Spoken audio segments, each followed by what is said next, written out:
जय मां अम्बे। प्यारे भक्तों, आज हम आपको दुर्गा सप्तशती से जुड़े महत्वपूर्ण प्रश्न जो भक्तों के मन में चलता रहता है उन सभी प्रश्नों जैसे दुर्गा सप्तशती के महत्व के बारे में और उसकी पूजा किस विधि से करनी चाहिए, वो सप्तशती पाठ को करने का सही समय क्या है, किस मंत्र का जाप करते हुए हमें ये पाठ प्रारंभ करना चाहिए, वह नवरात्रों में तो इस पाठ को करने का विशेष ही फल प्राप्त होता है।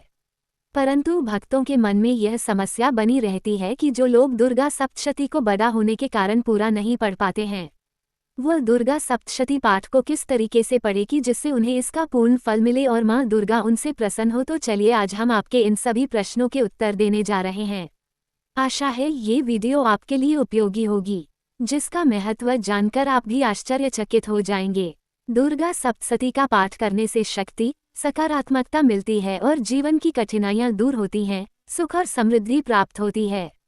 ये पाठ घर से नकारात्मक ऊर्जा को दूर भगाता है और सकारात्मक ऊर्जा का संचार करता है। ये पाठ शत्रुबाधा और कोर्ट कचहरी के मामलों में विजय दिलाने में सहायक होता है। आर्थिक तंगी या व्यापार में नुकसान हो रहा हो तो पाठ से सकारात्मक ऊर्जा मिलती है और व्यापार में लाभ होता है। चिंता, भय और डिप्रेशन से पीड़ित लोगों को ये पाठ मानसिक शांति और आत्मविश्वास प्रदान करता है। रोगों से ग्रस्त व्यक्ति यदि श्रद्धा से पाठ करे तो धीरे धीरे स्वास्थ्य लाभ मिलता है। पाठ करने की विधि एवं नियम। 1. पाठ करने से पहले स्नान करें और साफ वस्त्र पहनें। 2. एक साफ आसन बिछाकर बैठें और राहुकाल का परित्याग करें। 3. पाठ शुरू करने से पहले मानसिक शुद्धि करें। 4. पाठ शुरू करने से पहले और बाद में नरवाण मंत्र ओम ह्रीं क्लीं चामुंडाय विच्चे का जाप करें। 5. सुबह या रात के समय में पाठ करना शुभ माना जाता है। दुर्गा सप्तशती का पाठ पारंपरिक रूप से 2 तरीकों से किया जाता है। 1. त्रयंगम। त्रयंगम एक ऐसी प्रक्रिया है जिसमें व्यक्ति नवाक्षरी मंत्र के साथ देवी कवचम, अर्गला स्तोत्रम और देवी कीलकम का पाठ करता है। वहीं दुर्गा सप्तशती के 13 अध्यायों का पाठ किया जाता है। 2. नवंगम। नवांगम एक ऐसी प्रक्रिया है जिसमें मुख्य पाठ के पाठ से पहले 9 प्रार्थनाएं पढ़ी जाती हैं। देवी न्यासा, देवी आवाहन, देवी नमामि, अर्गली स्तोत्रम, कीलक स्तोत्रम, देवी हृदया, ढाला, देवी ध्यान, देवी कवच। उपरोक्त प्रार्थनाओं के बाद दुर्गा सप्तशती के अध्याय पढ़े जाते हैं। नवरात्रि के दौरान दुर्गा सप्तशती का भी पाठ किया जाता है जिसके अध्यायों को 9 दिनों में विभाजित किया जाता है।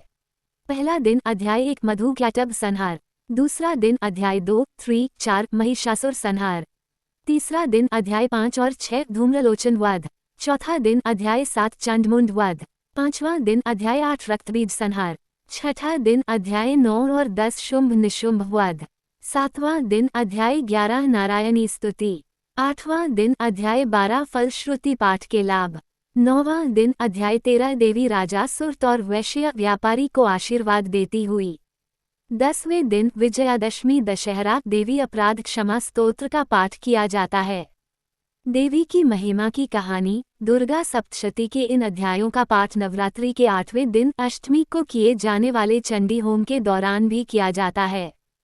चलिए अब हम जानते हैं कि हमें दुर्गा सप्तशती पुस्तक में माता के किस कथा का वर्णन है। तो चलिए जानते हैं। पौराणिक कथाओं के अनुसार देवी या दिव्या माँ ने उन भयानक राक्षसों के विरुद्ध भीषण युद्ध छेड़े जो समय समय पर ब्रह्मांड की शांति भंग करते रहते थे।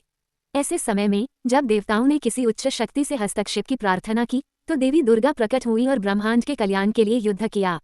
युद्ध करते समय उन्होंने साहसिकता और विस्मय की ऐसी कहानियां रची जो आज भी उनके भक्तों को रोमांचित करती हैं तथा उनमें गहरी आस्था जगाती हैं। इन कथाओं को उत्तर भारत में दुर्गा सप्तशती कहा गया, जिसे दक्षिण भारत में देवी महात्म्य और पश्चिम बंगाल में चंडी के नाम से भी जाना जाता है। महाभारत के रचयिता वेद व्यास द्वारा संकलित और रचित दुर्गा सप्तशती मार्कंडेय पुराण में पाई जाती है। 13 अध्यायों वाली यह पुस्तक 700 श्लोकों के माध्यम से देवी की वीरता की कहानियों का वर्णन करती है। देवी विभिन्न अवतारों के माध्यम से राक्षसों को पराजित और संहार करती हैं। वो कुछ राक्षसों का संहार देवी विष्णु माया के तामसिक अवतार के माध्यम से, कुछ का संहार देवी लक्ष्मी के राजसिक अवतार के माध्यम से और कुछ का संहार देवी सरस्वती के सात्विक अवतार के माध्यम से करती हैं। अगर आपको यह वीडियो अच्छी लगी हो तो लाइक करें और हमारे चैनल संस्कृत विधि को सब्सक्राइब करें। जय मां।